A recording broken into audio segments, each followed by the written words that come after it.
আপনাদের কী কর্মসূচি ছিল? আজকে আমাদের এখানে ছাগল দেওয়ার প্রোগ্রাম ছিল। গোষ্ঠীদের মাননীয় মুখ্যমন্ত্রীর অনুপ্রেরণায় এবং গোষ্ঠীর গ্রুপদের মেয়েরা যাতে স্বনির্ভর হয় সেই কর্মসূচি অনুযায়ী 5টা আমাদের গ্রুপকে ছাগল দেওয়া হলো।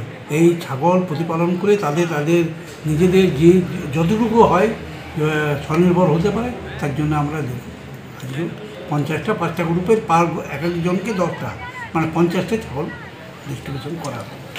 নির্দেশ কি রয়েছে তাদের প্রতিপালনের?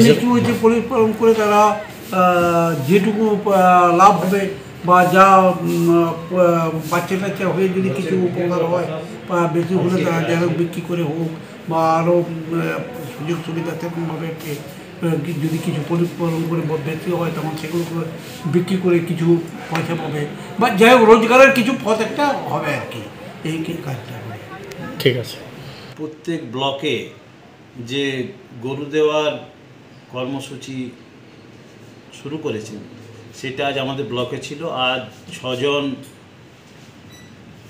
যারা গরু প্রতিপালন করে সেই রকম 6 জনকে আমরা আমাদের এইখান থেকে 6টি বাছুর ডিস্ট্রিবিউশন করলাম।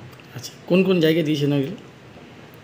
জায়গার বলতে আমাদের 2 জন জেলা পরিষদ সদস্য, সেই 2 জন জেলা পরিষদ সদস্যর তরফ থেকে 2 জন দিয়েছেন, একটা আল্লাডি পঞ্চায়েতে একটা কল্যা পঞ্চায়েতে। এছাড়াও আছে মাটির সৃষ্টি একটা রূপনাথপুর পঞ্চায়েতের এবং আরেকটাও কল্যা পঞ্চায়েতের। আচ্ছা, এদেরকে আর কি উপদেশ দেওয়া হয়েছে যাদেরকে গরু দেওয়া হলো? তাদের গরু প্রতিপালন করে তারা যাতে স্বনির্ভর হতে পারে।